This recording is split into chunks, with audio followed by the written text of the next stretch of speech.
So Vector as one of our core movement resources. I don't teach this core movement resource so often, but when I do, I get very excited.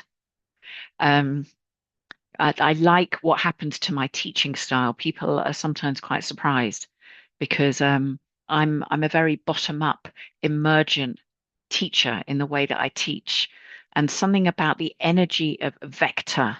Um,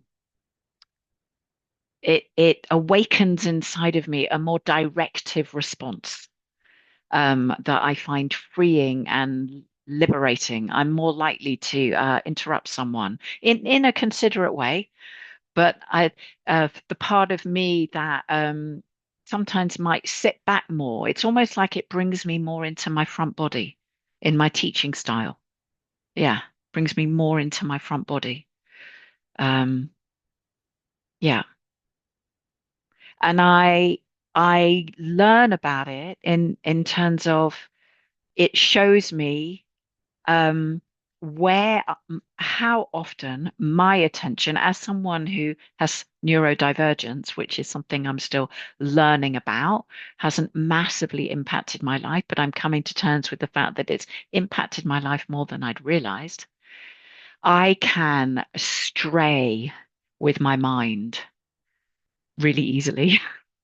And I can find it really hard to gather my energy in, to gather and gather into focus.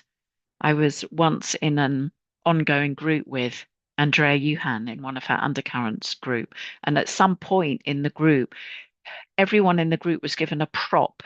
And this was after we'd been together for a long time. So the team had been really getting to know all the participants. And so the props that we were given were very relevant for whatever some of our own learning edge was. And this is pre-COVID. Um, so the prop that I was given was blinkers, this blinkers here to help me just keep my focus in front of me. And it was surprising how much I both enjoyed it and was like, oh my God, it really limits my frame of reference, what I can see, what I can't see.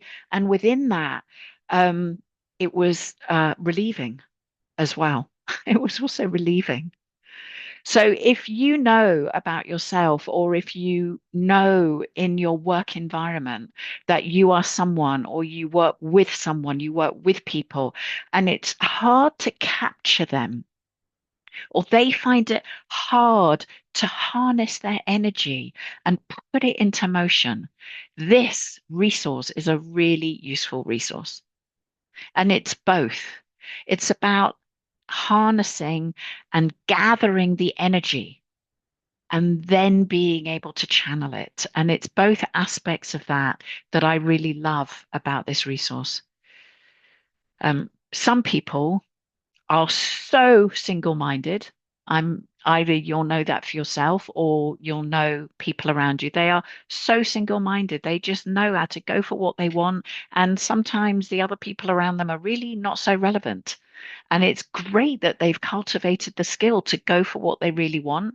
And if it's become rigid, there can be some relational damage, even as to what happens to those around us.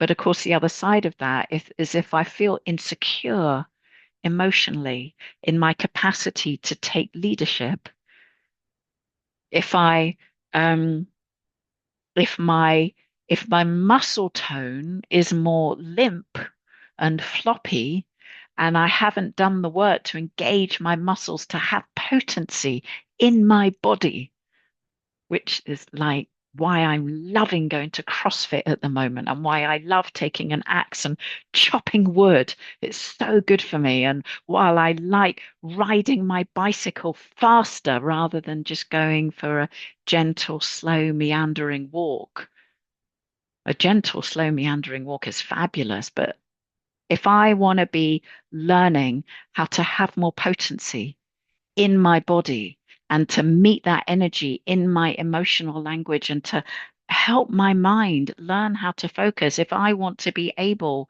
to have commitment, to show up and put myself behind something that is really important for me, then this is the resource that is a really good resource to practice.